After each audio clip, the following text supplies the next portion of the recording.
If I hand you a warm cup of water right now, how do you know if it was heated on a stove or just stirred really, really fast? Seriously, think about it for a second. Picture this. I've got two identical cups of water.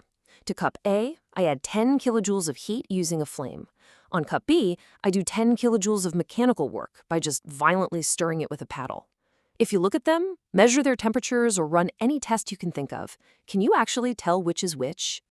It sounds like a trick question, right? Well, by the end of this explainer, you are going to understand exactly why that puzzle is so mind-bending. We're going to master the real physics of heat, the exact units we use to measure it, and its incredibly surprising connection to mechanical work. I promise you're never going to look at a boiling pot of water or even a nutrition label on your food the exact same way again. Okay, before we solve the puzzle, we have to clear up a massive misconception. People use the words temperature and heat interchangeably all the time in everyday life, but in physics, they are not the same thing. Think of it like a giant water tank. Temperature is like the water level inside that tank. It's a state. It just tells you how high the energy is right now. Heat, on the other hand, is the water actively flowing into or out of the tank. You wouldn't say a tank holds flow, right? You say it holds water. In the same way, objects do not hold heat. So, let's dive right into the formal definition. The absolutely crucial thing to remember is this. Heat is the spontaneous transfer of energy due to a temperature difference. That's literally it. And notice what isn't in that definition. There are no tiny microscopic hands pushing things, no mechanical force acting over a distance. It's purely the transfer of energy that happens naturally, simply because one thing is hotter than another. The energy just flows until everything balances out. Let's walk through an everyday example to really lock this in. Step 1. You grab a warm, soft drink and drop an ice cube into it. They have totally different starting temperatures, so they are not in equilibrium. Step 2. Energy spontaneously transfers from that warmer soda into the colder ice. That transfer process, that right there is heat. And finally, step 3. They reach what we call thermal equilibrium. The melting ice and the drink settle at the exact same temperature, and that active transfer of energy, the heat, stops completely. All right, quick check to see if you're with me. When that heat transfers into the ice, is the energy now stored as heat? No. Remember our water tank analogy from earlier? Objects do not hold heat.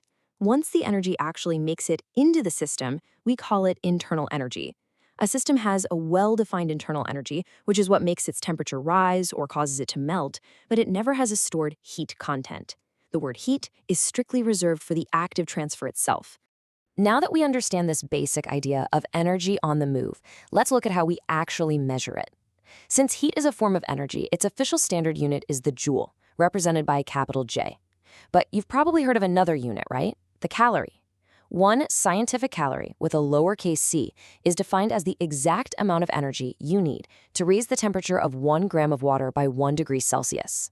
For larger amounts, we just scale it up and use the kilocalorie, which heats 1 full kilogram of water by 1 degree. And this brings us to a massive real-life confusion you've definitely experienced, probably without even realizing it. Notice the huge number 1,000 here. When you grab your favorite snack and look at the nutrition label and it says 150 calories, those are actually kilocalories. The food industry uses a capital C on the box to try and distinguish it, but 1 food calorie is actually 1,000 scientific calories. So that innocent little 150-calorie snack, it actually contains 150,000 real calories of energy. Kind of wild when you think about it like that, isn't it? Now, you might be wondering, okay, I get that a hot stove adds heat and changes the temperature. But going back to your very first question, how on earth can just stirring water heat it up the same way?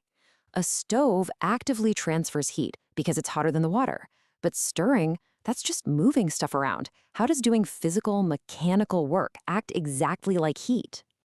To answer that, we have to talk about James Prescott Joule and his incredibly famous experiment. Here's what he figured out. He realized that mechanical work can transfer energy into a system just as effectively as heat can. He set up this brilliant rig with falling weights attached to a string.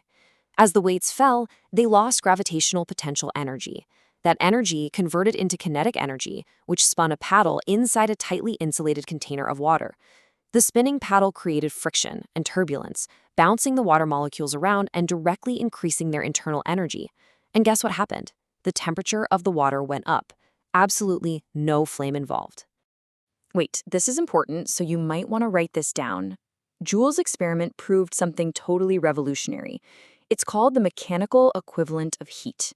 He calculated the exact mathematical bridge between physical work and heat transfer. To get the exact same temperature increase as adding 1 kilocalorie of heat from a flame, you need to do exactly 4,186 joules of mechanical work. This single number proved that heat and work are just two different ways of doing the exact same thing, changing a system's internal energy. Let's ground this with one more quick real-life example. We all know that adding heat to an ice cube melts it, right? That's a phase change driven by energy transfer. But thanks to Joule's discovery, we know we don't actually need a hot stove to melt it. If you take an ice cube and just rub it violently against a rough table, the mechanical work done by the friction will melt the ice too. The physical work you're doing transfers energy right into the ice, bumping up its internal energy until it turns from a solid into liquid water. Before we wrap up, let's quickly summarize the key takeaways here. Number 1, heat is the spontaneous transfer of energy caused solely by a temperature difference. Number 2, mechanical work is a totally distinct method that also transfers energy into a system. Number 3, both of these are measured using energy units like joules or kilocalories. And 4, the mechanical equivalent of heat shows us that 1 kilocalorie is equal to exactly 4,186 joules. Heat and work are just two completely different roads that take you to the exact same destination. Which brings us right back to our opening puzzle. If I hand you a warm cup of water, was it heated on a stove or stirred really fast? If heat and work both change internal energy in the exact same way, how can you ever tell the difference? Well, the fascinating answer is you can't. Once that energy gets inside the system, it's just internal energy. The water has absolutely zero memory of whether it got that energy from a hot flame or a spinning paddle.